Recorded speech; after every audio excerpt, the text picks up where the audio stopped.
I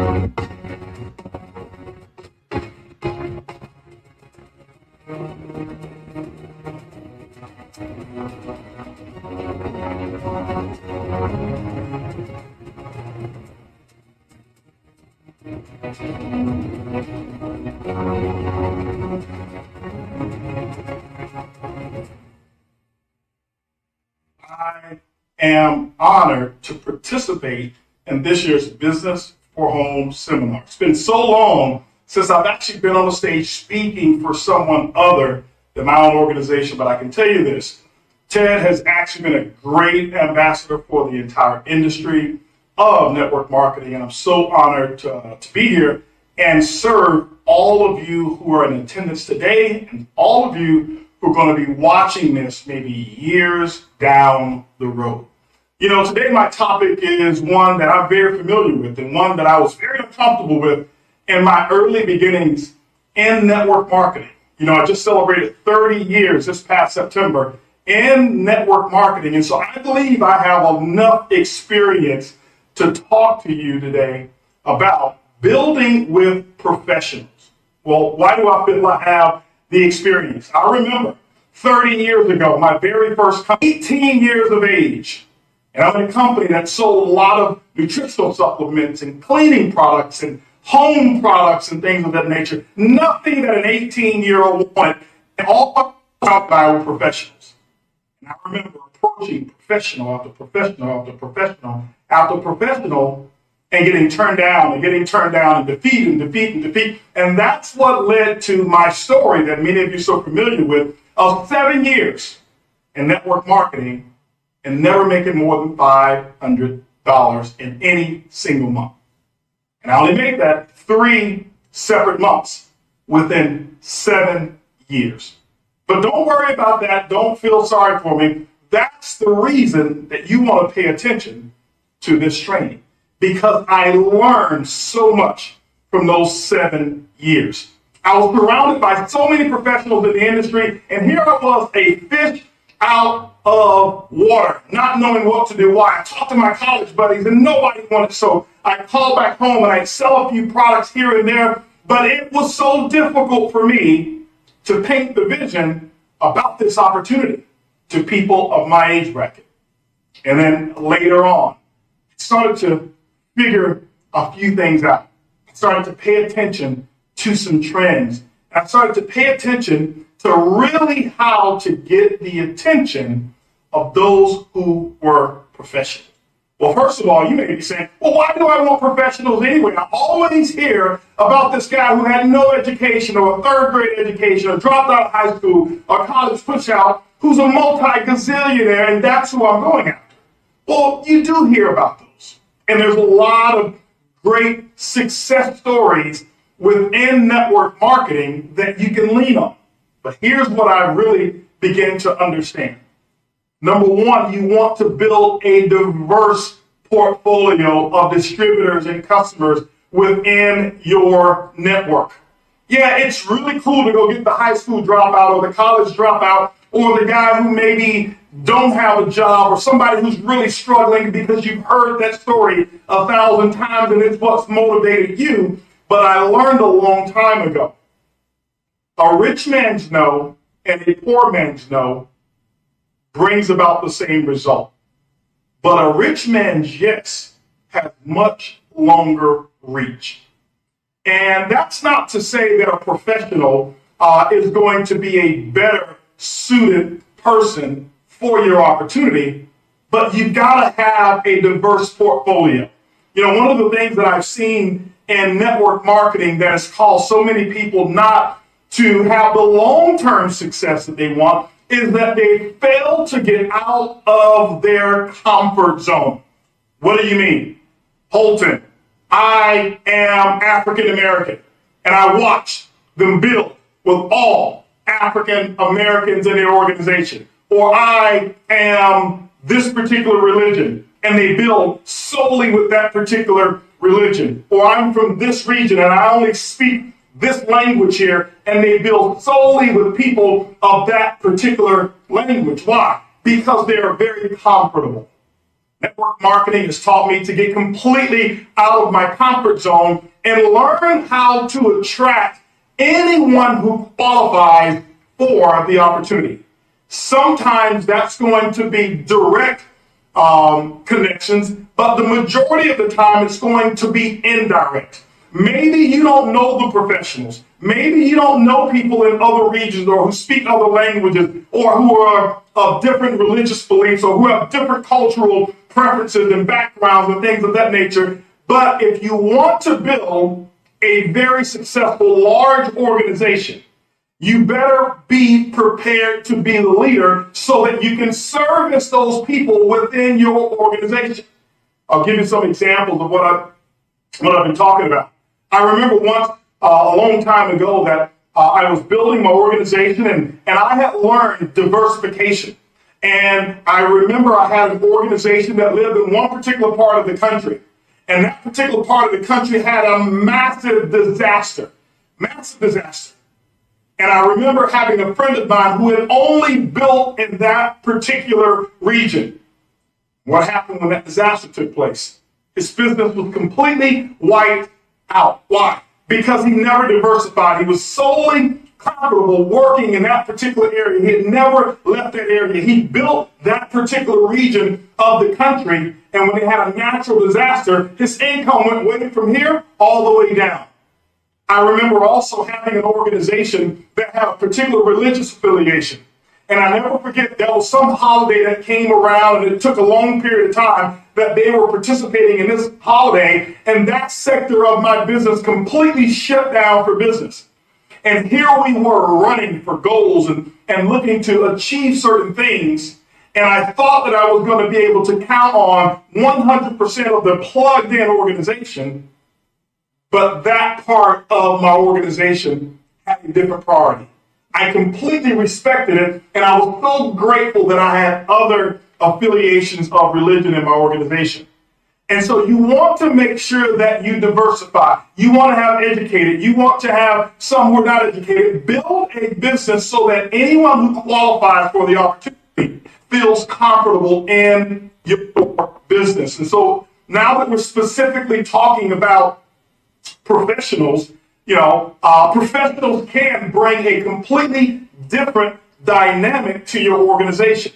They can bring a little bit more what I call validation to your organization. You got to understand this entire industry, or some we call it profession, called network marketing, and what it's really all about.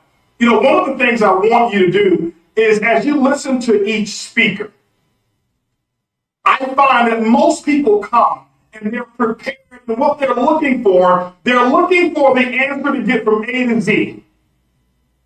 And that was me. I never forget, I go to seminars and I'm looking and I'm listening to the speaker, and all I want to do is tell me what to do. And people come up to me still to this day and they say, if there was one thing, HB, that you think about, what would it be? They're always looking for how to get from A to Z.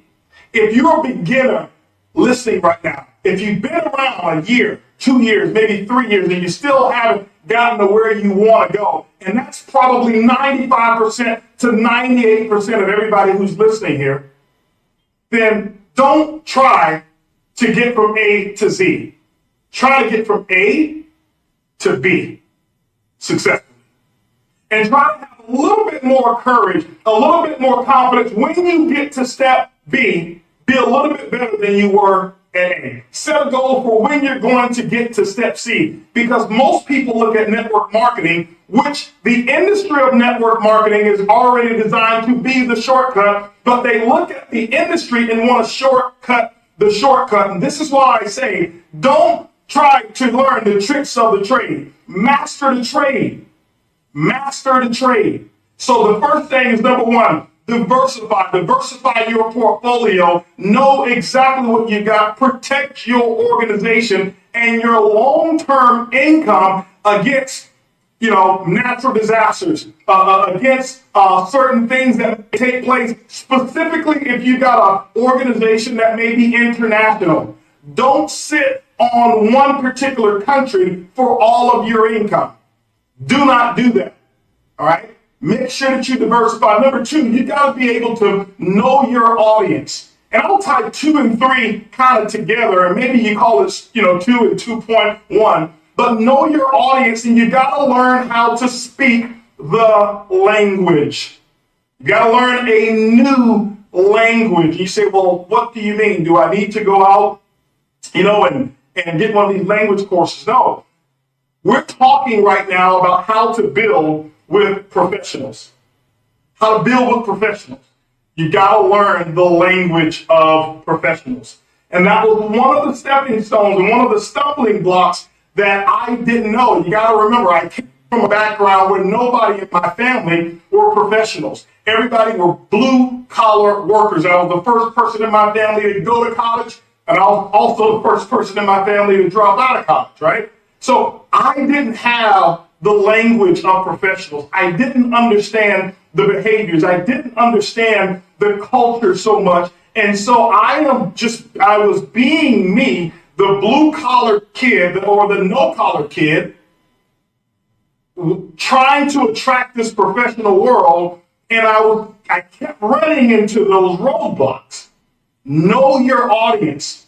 And so let me give you a couple of tips of what do I mean by know your audience. This is going to work for you whether you're personally recruiting and enrolling or whether or not you're just working down in depth. My magic in building with professionals came from working down in depth. It wasn't so much of the people that I personally enrolled. It was being able to work down in depth with professionals and being able to understand who they were, learn and study the different cultures that I was dealing with, and being able to make the environment so palatable, so welcoming, so soft and inviting that I didn't want to have any obstacles between the time they showed up and the time that they were receiving information. What do I mean by obstacles? In professionals, if you're looking to build with professionals, I've gone to opportunity meetings, even whether it's on Zoom or whether it's live. Let's talk about live, which is how I have built a business over the years. And many of you build differently, and that's fine. It doesn't matter. Remember, it's a people business. However you connect with the people is up to you. At the end of the day, you're going to have to learn the same language if you want to attract those people. But I would go into meetings and opportunity meetings, and the very beginning of what I would hear is this loud music that will be playing, and everybody jumping up, dancing, whatever it may have been. And it was just this loud, sometimes rock, sometimes hip hop music. And it seemed as if the distributors didn't understand who the meeting was for.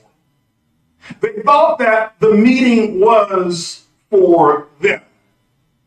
If it's an opportunity meeting, you have to remember, professionals may not be used to that type of environment when it comes to business.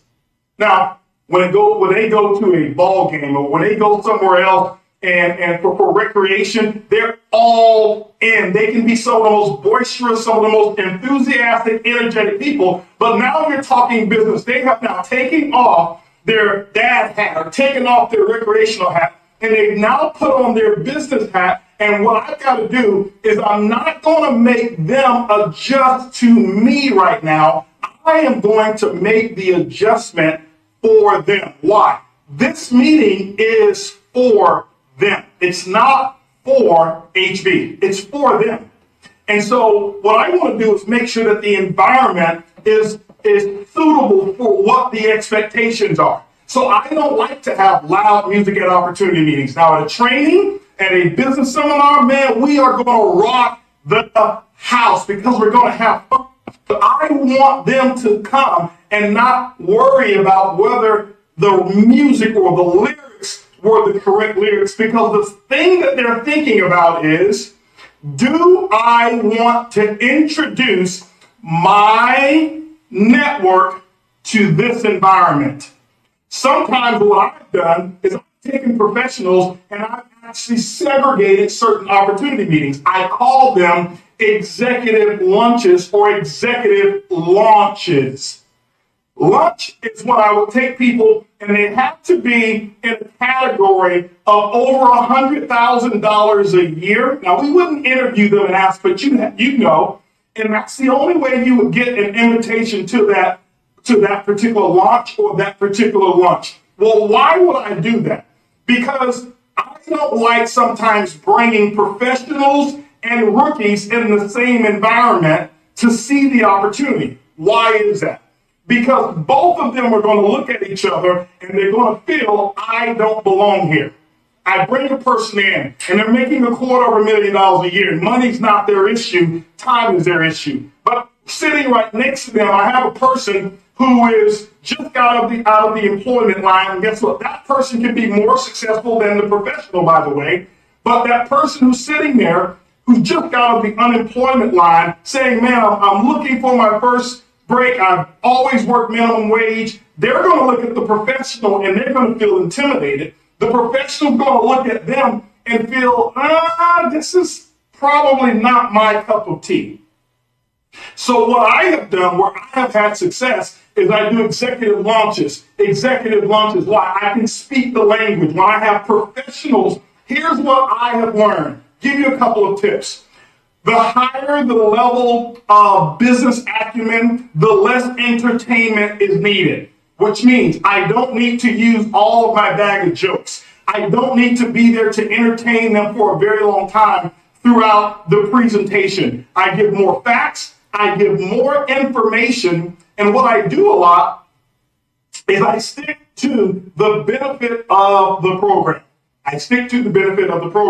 Now, when I have a lesser educated crowd and a crowd that has lower income, what I do is I entertain a little bit more. Why? I understand where that value comes. So I learned how to segregate from a standpoint of what they're used to, the environment that they're used to. I also look at my appearance. I never go overdressed. I never go underdressed. But I always want to be just a little sharper than my audience or my target audience, okay? So you gotta know who your people are. You gotta speak the language. If you're talking to professionals, you gotta get out of all of the network marketing hype. If you use the term absolutely 2 times in a sentence, you're using it 2 times too much. It's one of the most commonly used words that actually is projecting hype. It's projecting a lack of true confidence about what it is that you have, because that's the only word that you have. And so you got to get out of that type of vernacular and you got to speak the language that they understand. I'll give you an example of how I use an approach that I used when I started building my coffee empire that I started. In the very beginning, I never looked for networkers, ever. I never have. I always built with average, ordinary people, professionals, non-professionals is what I did. My pitch was very, very simple. When I would call a person who was a professional, here's my approach. If I called up Ted, I'd say, hey, Ted, how you doing? This is HB. Listen, I need a quick second if you don't mind. You got a quick second? Yeah. Listen, I want to run a concept by you. Actually, what's recently happened, we haven't talked in a while, but I partnered up a couple of partners of mine. We've actually put together a system that's designed to capture 1% of the coffee industry over the next 5 years in a particular region. What we've done is we've actually partnered with the manufacturer who's going to actually produce the product for us. We estimate that those numbers look like about $110 million per month. What we've done is we put a 50-50 split together between our partners and the manufacturer, which represents a little over over 50-something million dollars a month of profits that all of my partners are going to split on a monthly basis. Based off of what I've said, Ted, would you want more information on the product, the opportunity, or both? And 100% of the time, they all said both. Why? I'm speaking their language. It didn't sound like network marketing. I wasn't trying to hype them into a conference call. I wasn't trying to hype them into a meeting or anything of that nature. I was speaking their language. Learn to speak their language, this is where you're also going to have to get out of your comfort zone and learn a new style, learn something additional to what it is that you already know. One of the next things I want to give you, I guess this will be number 4 here. Okay, I tied speak the language, know your audience. I tied that into one, but I'll give you number 4. You want to make sure that you tie the desired result for your prospect to the successful marketing of a valuable product or service. What do I mean by that? I've seen a lot of people who are rookies in this industry approaching professionals, and the only terms that they know are recruit, recruit, recruit, recruit, recruit. And when they're explaining their opportunity, they're talking about when you get 10,000 people or when you get 500 people or 300 people, here's what your income is. The signal that you're sending to a professional is that this is a recruiting pyramid. Maybe it's not, but it's the signal that you're sending to them. You've got to be able to understand your USP. What is your company or your system's USP, unique selling proposition? What value do you have with the product? What is something that a non-participant in the business can value that that particular professional is going to get hundreds or thousands or tens of thousands of those particular non-participants, and how the money is going to translate into freedom and lifestyle for them?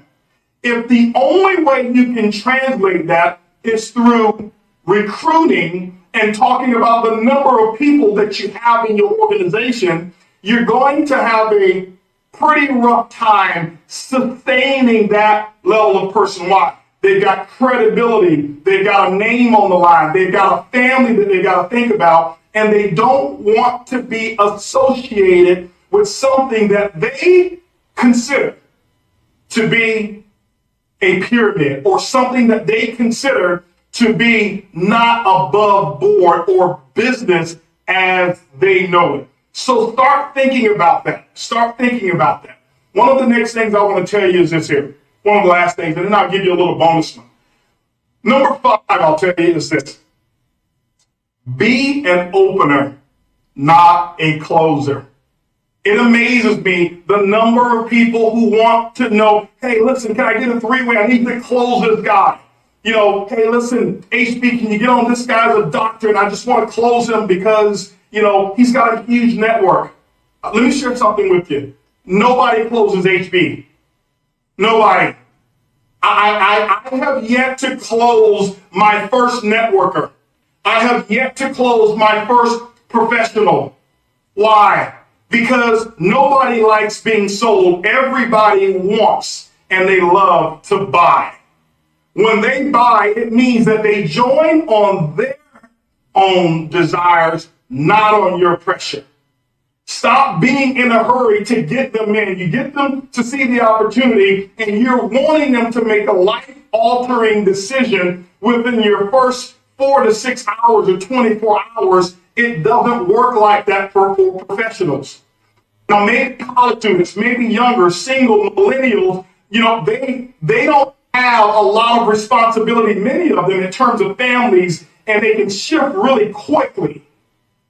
But many professionals who maybe they're married and maybe they've got children, they got to look at, okay, how do I actually incorporate this into my time frame so that it does work for me? Let me kind of look it over. And so understand that a little bit of time between the time they see the business and the time they make a decision, it is completely okay when it comes to professionals, but that goes back to the big man's yes versus the little guy's yes. It can open up many doors. Their reach sometimes become much longer, much longer. So don't get into the process of closing. What do I mean by open? Open up the possibilities for solutions that you can bring to that person. What do I mean by that? I never try to close. I always find out what's missing in their lives. You're a professional. Maybe they're making money. I ask questions. I am a professional interviewer. That's what I do. I don't have all of these sayings. I don't learn all of this stuff that most people do. Is they learn everything at seminars, and they actually teach what they learn, but they don't do it. They teach what they hear at seminars, but that's not how they actually build. I want you to be different. I want you to learn, and I want you to go out there and perform. 30 years, I know a little bit of what I'm talking about here. Have the patience, ask questions. You know, hey, listen, it seems like you're making all the money that you want. What's missing in your life? If there's something that you can add to your life right now, what is it? Seems like a lot is going right for you. Then shut your mouth. Listen. And then what you do is when they give you that answer, take it a little further. Maybe they'll say, well, listen, you know, I'm really time strapped. Well, you know, I can identify. If you have more time, what are some of the things that you'd like to do with it? And they say, hey, listen, I'd love to be able to coach my son's or my daughter's sporting league. Well, what sport does your daughter play in? And how much time is involved in coaching? Now they see that you're taking a personal interest in them. I'm opening them up because they want to know that I'm really sincere about helping them with their goals versus closing them. Don't be a closer, be an opener. And last one I'll give you as a bonus is this one here. Learn the platinum rule. The golden rule is what your mother taught you. My mom taught me the golden rule, and that is, she should say, Holton, listen, treat people the way you want to be treated. And you know, that took me so far. And my mom was right. But I wanted to go a little further than what she taught me. And so I had to understand the platinum rule. And the platinum rule is treat people the way they want to be treated, not the way you want to be treated. And when you learn the platinum rule, and you learn how to apply that to people, and don't use it as a trick or a technique or a skill, let it become a part of you. And utilize it to solve the challenges and problems that people are having. And when you do that, we will be listening to you and watching you on the stage because you have mastered the game of network marketing that's really called mastering the game of people. Thank you guys. I really appreciate your attention and the time. Thanks again, Ted. I really appreciate being able to spread a little bit of love and the experience that I've had over 30 years, and can't wait to see you guys in person. See you.